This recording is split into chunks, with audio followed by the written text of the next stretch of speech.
Welcome to BVR TV news. ఈరోజు మనం జనగామ నియోజకవర్గానికి రావడం జరిగింది. యాక్చువల్ ఇక్కడ సీనియర్ నాయకులు ఎక్కడున్నా సరే, ఏ పార్టీలో ఉన్నా సరే, వారిని వెతికి ఇంటర్వ్యూ చేసే బాధ్యత బీవీఆర్ టీవీ న్యూస్ భుజాలను వేసుకున్నటువంటి పరిస్థితి. అందులో భాగంగానే ఈరోజు భారతీయ జనతా పార్టీ చెందినటువంటి సీనియర్ నాయకులు పిట్టల సత్యం గారు మనతోనే ఉన్నారు. యాక్చువల్ ఇక్కడ సీనియర్స్ కి తగిన రీతిలో గౌరవం అనేది కొంత దక్కట్లేదు అనే వాదన జనగాంలో వినిపిస్తూ ఉంది. వాస్తవానికి ఇక్కడ పిట్టల సత్యం గారికి గౌరవం అనేది దక్కుతా ఉందా యాజ్ ఎ సీనియర్ లీడర్గా? అలాగే ఇక్కడ జనగామ నియోజకవర్గం వరకు మనం చూసుకుంటే బీజేపీ ఎమ్మెల్యే అభ్యర్థి ఒక్కసారి కూడా గెలవనటువంటి పరిస్థితి. వాస్తవానికి ఇప్పటిదాకా ఒక్కసారి కూడా గెలవలేదంటే దీన్ని ఎట్లా చూస్తూ ఉన్నారు? ప్రజలు కావచ్చు, లేకుంటే సీనియర్ హోదాలు ఉన్నటువంటి పిట్టల సత్యం గారు కావచ్చు, ఇట్లాంటి లేటెస్ట్ ఇన్ఫర్మేషన్ కొంత తెలుసుకునే ప్రయత్నం చేద్దాం. నమస్తే సార్, బాగున్నారా? ముందుగా బీవీఆర్ యాజమాన్యానికి, అదేవిధంగా ఎంతో దూరం నుండి ఇచ్చేసినటువంటి గౌరవ పాత్రికేయులకు హృదయపూర్వక నమస్కారాలు తెలియజేస్తున్నాం సార్. ఓకే సార్, ఒక సీనియర్ హోదాలో మీరు జనగామలో వ్యవహరిస్తూ ఉన్నారు భారతీయ జనతా పార్టీ నుంచి. How is your feeling actually? ఇప్పుడైతే చాలా ప్రౌడ్గానే ఫీల్ అవుతున్నాము. యాక్చువల్లీ ప్రౌడ్ అనేది అంటే మీరు సీనియర్గా ఉన్నారని చెప్పేసి ప్రౌడ్ ఫీల్ అవుతా ఉన్నారా, లేకుంటే ఇక్కడ మీ అభ్యర్థి గెలవట్లేదని చెప్పేసి ప్రౌడ్గా ఫీల్ అవుతా ఉన్నారా? దీన్ని ఎట్లా చూడాలి? లేదండి, అంటే జిల్లా నాయకత్వం కొంచెం వైఫల్యం చెందిన మాట వాస్తవమే. కానీ జాతీయ స్థాయిలో అంతర్జాతీయ స్థాయిలో భారతదేశ ప్రతిష్ట పెరుగుతున్న ఇటువంటి తరుణంలో మేము గర్వంగా ఫీల్ అవుతున్నాం. సమస్యల పరిష్కారం విధానం చూసి ఆ విధంగా గర్వంగా ఫీల్ అవుతున్నాం. ఓకే, యాక్చువల్లీ జనగామ నియోజకవర్గం గురించి మనం మాట్లాడితే యాక్చువల్లీ ఇక్కడ సీనియర్స్కి తగిన రీతిలో గౌరవప్రదమైనటువంటి ఒక గౌరవం అనేది ఇంకా లభించట్లేదు అనే వాదన తెర మీదకి వస్తూ ఉంది. మీ విషయంలో కూడా అదే జరుగుతూ ఉందా? అంటే ఒక 5 సంవత్సరాల క్రితం ఆ విధంగా ఉండే 5 సంవత్సరాల క్రితం ఆ విధంగా ఉండే లోటుపాట్లు అనేది కొంత సర్దుబాటు చేసుకొని ఇప్పుడు కలిసికట్టుగా ముందుకు వెళ్ళడం జరుగుతుంది. గతంతో పోలిస్తే ఇప్పుడు చాలా మెరుగైంది భారతీయ జనతా పార్టీ పరిస్థితి. అంటే ప్రతి మీటింగ్కి, ఎవ్రీ మీటింగ్స్కి కొంతమందిని అవాయిడ్ చేస్తూ ఉన్నారు, కొంతమందిని పిలుస్తూ ఉన్నారని చెప్పేసి ఒక టాక్ వినిపిస్తూ ఉంది. అంటే ఇక్కడ సరైన ఇంటిమేషన్ అనేది అందరికీ దక్కట్లేదు అనేది ఇక్కడ క్లియర్ కట్గా మనం చూడవలసినటువంటి విషయం. ఏం చెప్తారు? అదే 5 సంవత్సరాల క్రితం వరకు నాయకత్వం లోపంతో కొంతమందికి ఎవరికి అంటే తనకు నచ్చిన వాళ్ళకే ఇన్ఫర్మేషన్, మిగతా వాళ్ళకు నచ్చని వాళ్ళకు ఇన్ఫర్మేషన్ అనేది ఇవ్వకపోవడం వల్ల కార్యకర్తలు చాలా వరకు అయితే స్తబ్దుగా ఉన్నారు. ఇటువంటి తరుణంలో రాష్ట్ర పార్టీ కూడా గుర్తించింది. ఇప్పుడు జిల్లా నాయకత్వం కూడా తప్పులు సరిదిద్దుకొని ముందుకు వెళ్తున్నాం. ఓకే సార్, మీకున్నటువంటి 32 ఇయర్స్ మీ పొలిటికల్ ఇండస్ట్రీ ఏం చెప్పాలనుకుంటున్నారు? మీ జర్నీ గురించి ఏం చెప్పాలనుకుంటున్నారు? యాక్చువల్లీ 1992లో నా యొక్క కెరీర్ అనేది ప్రారంభమైంది. 1992లో నేను అప్పుడు 17 సంవత్సరాలు పూర్తి చేసుకున్నా. నేను బాల్యం నుంచి నేను స్వయం సేవకును, నేను రాష్ట్రీయ స్వయం సేవకును. 1991లో అయోధ్య ఉద్యమం స్టార్ట్ అయింది.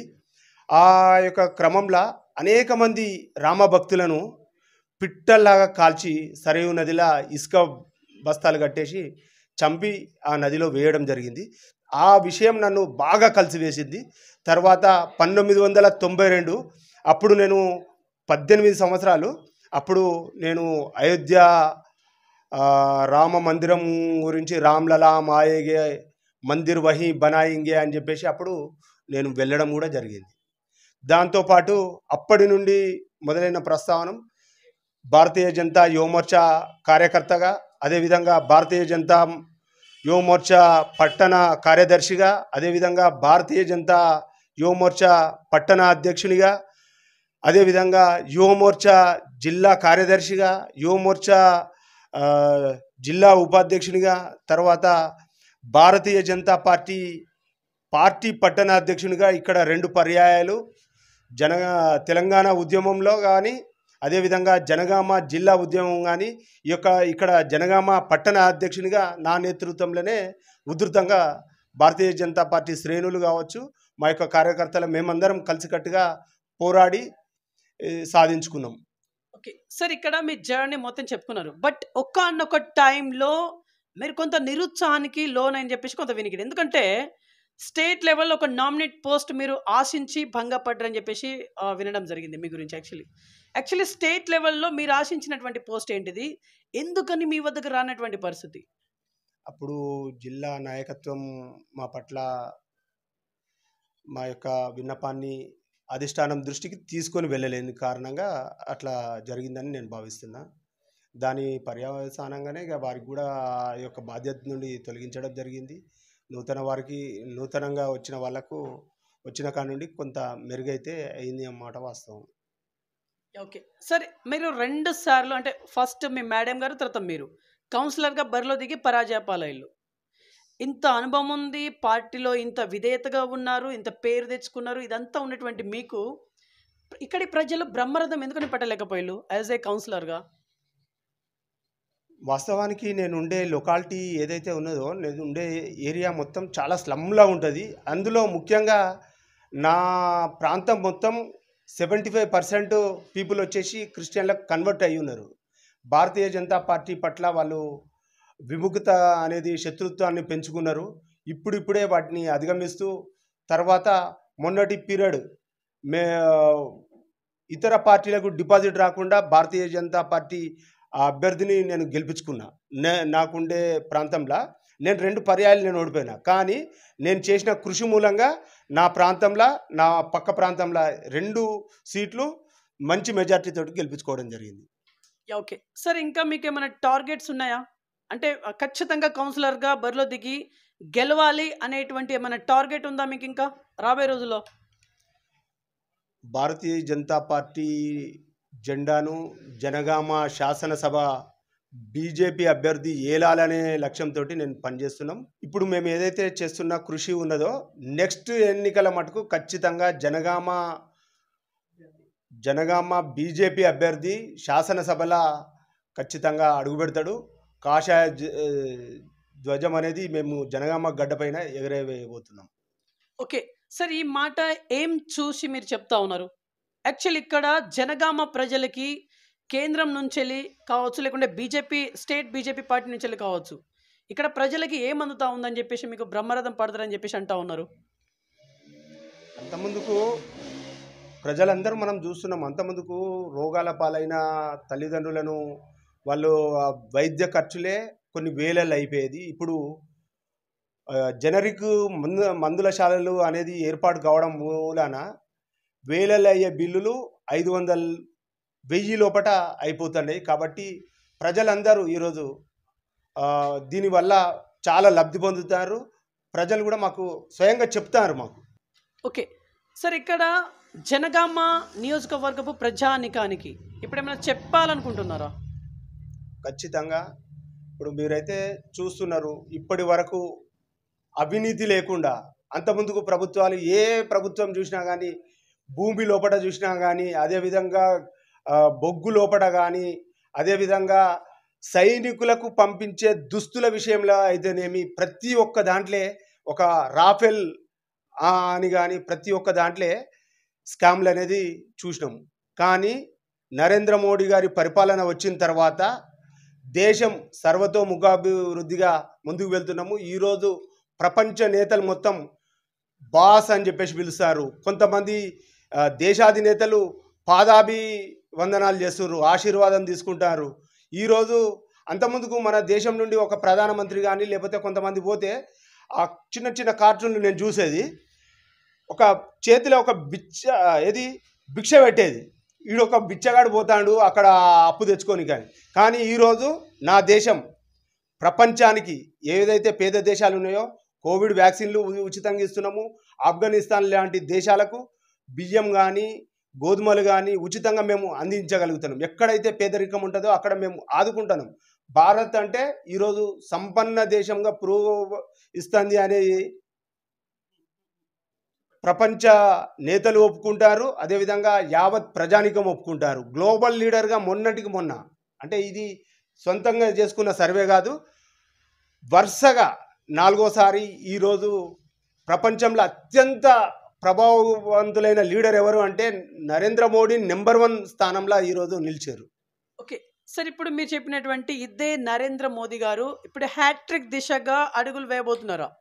అంటే వేయబోతున్నారనే క్వశ్చన్కి కంపల్సరీ వేయబోతున్నాము మేమే వస్తామని చెప్పేసి మీరు అంటా ఉన్నారు. ఓకే, మీరే అంటారు, మీ పార్టీ నాయకులు ఎవరైనా సరే ఇదే మాట అంటారు, ఇది అందరికీ తెలిసిన ముచ్చట.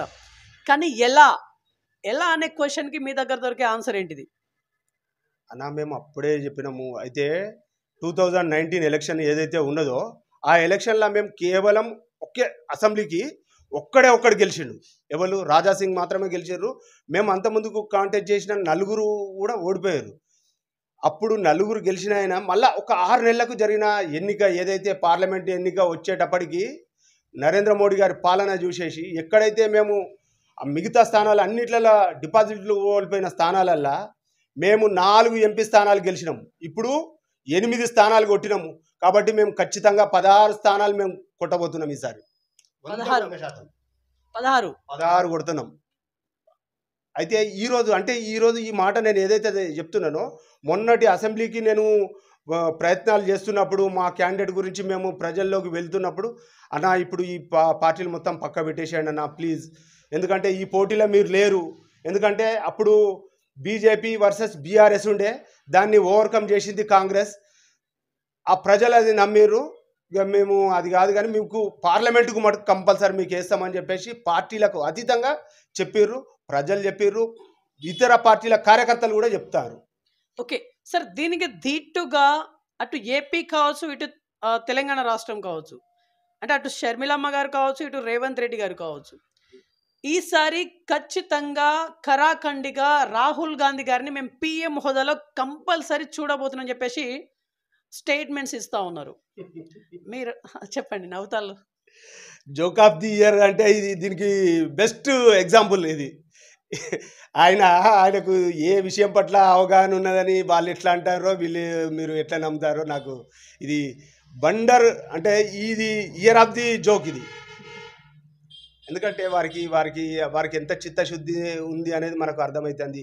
పార్లమెంట్లో ఆయన వ్యవహరించిన తీరు కావచ్చు, ఆయన కన్ను కొట్టే తీరు కావచ్చు, చెప్పా పెట్టకుండా విదేశాలలో చెక్కేసి ఆ మసాలా పేరిట బయటికి పోయి వెలుగబెడుతున్న రాజకార్యాలు కావచ్చు, పార్లమెంటు సెషన్స్లో అత్యంత తీవ్రంగా అందరూ ఏది సీరియస్గా చర్చిస్తున్న తరుణంలో ఈయన చెప్పా పెట్టకుండా విదేశాల పర్యటన ఏదైతే ఉన్నదో బండర్ ఉన్నది. అటువంటి వ్యక్తిని ప్రైమ్ మినిస్టర్ అంటే ప్రజలు ముక్కునే వేలేసుకుంటారు. అంతకంటే పెద్ద జోక్ అయితే ఏది ఉండదు. ఇక ఓకే, ఇదే మాట ఈ శాసనసభ ఎలక్షన్స్ జరగక ముందు, లాస్ట్ టైం ఏదైతే ఇప్పుడు రీసెంట్గా జరిగిందో జరగక ముందు ఇదే మాట అన్నారు. ఏది?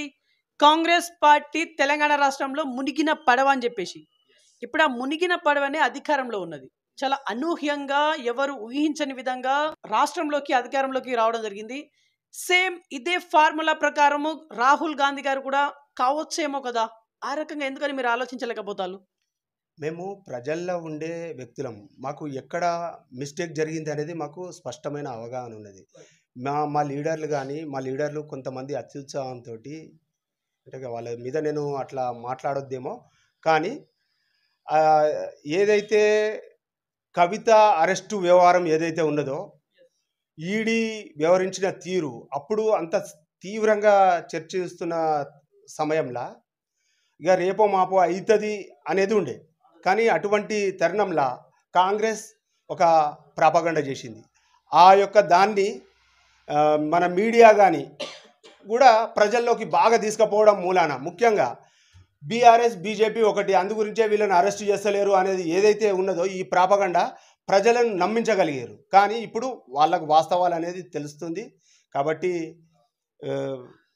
ప్రజలు ఏదైతే అసెంబ్లీ వేరు పార్లమెంటు వేరు అనే విషయం చూస్తారు. కాబట్టి ప్రజలందరూ వాళ్ళ కళ్ళతో చూస్తున్నారు, వాళ్ళు ఒకటి కాదు అనే విషయం అర్థమవుతుంది. ఇప్పుడు ఆ ఎలక్షన్స్ అయిపోయిన తర్వాత కూడా మళ్ళీ ఆమెకు మొన్న షోకాజ్ నోటీస్లో ఏదో ఇచ్చారు కదా, అది ఖచ్చితంగా వాళ్ళు ఎవరైతే తప్పు చేస్తారో వాళ్ళని మటుకు మోదీ గారు వదిలిపెట్టే సమస్య ఉండదు.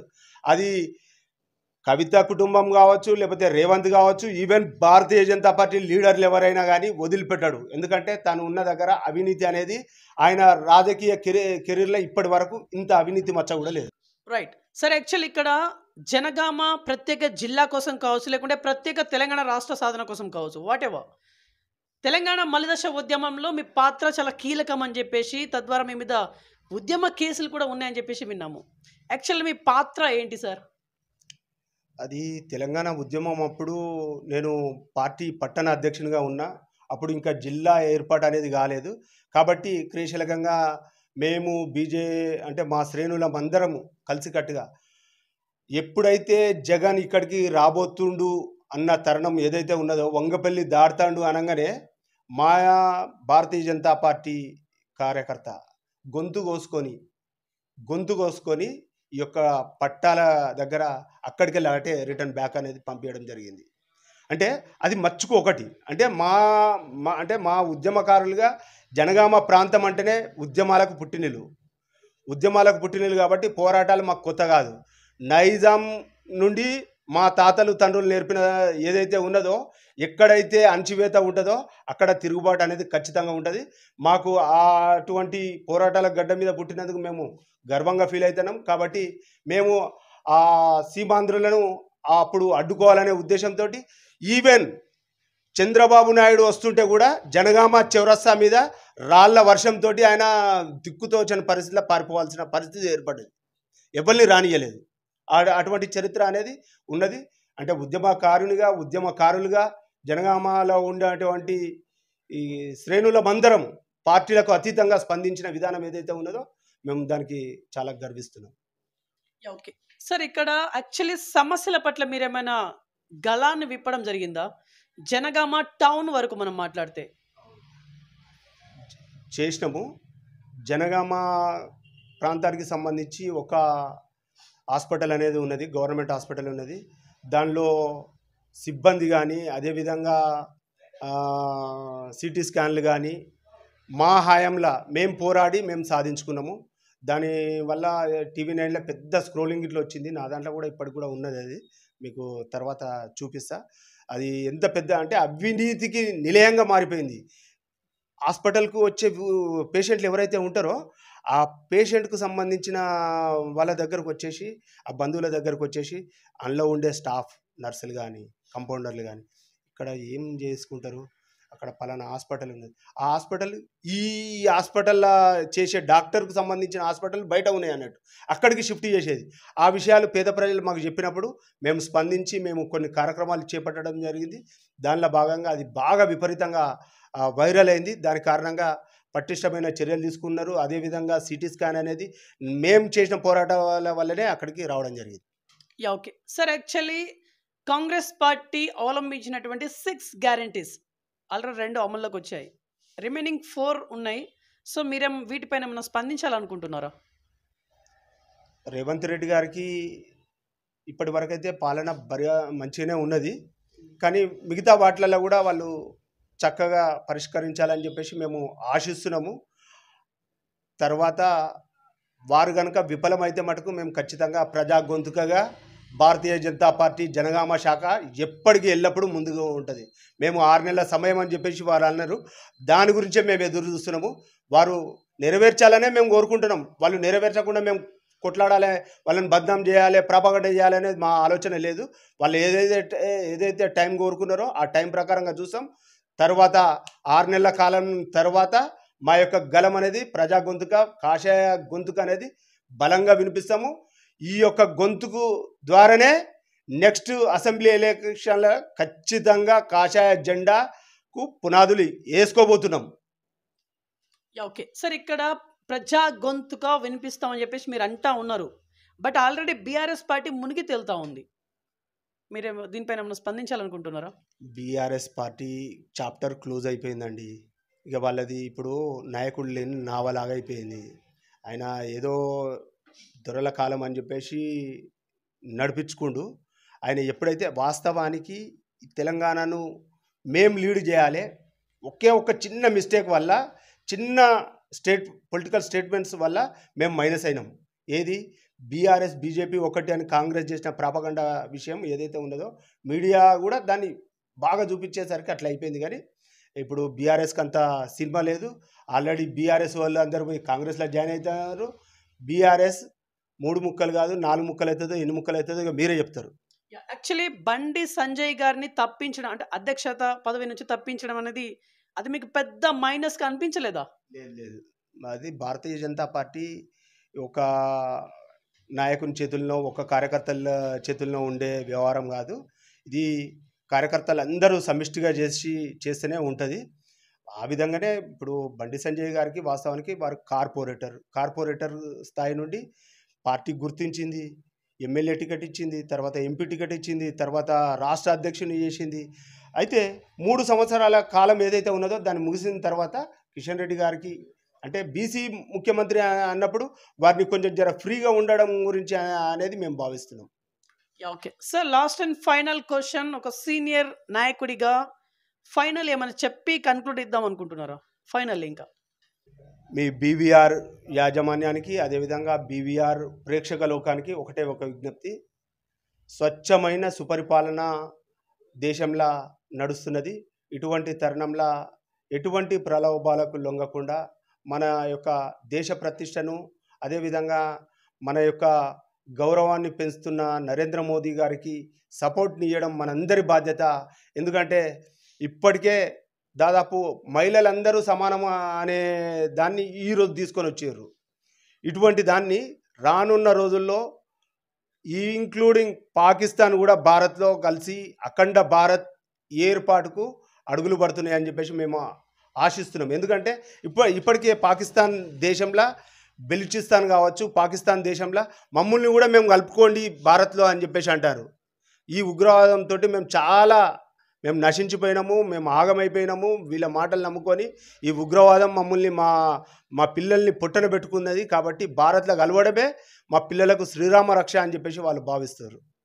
రైట్. సో ఇదండి ఇవాళ ఇంటర్వ్యూ. నెక్స్ట్ మరొక ఇంట్రెస్టింగ్ మరి ఇంపార్టెంట్ ఆఫ్ ద మీ ముందు చూసినాను BVR TV news. Until then bye, take care.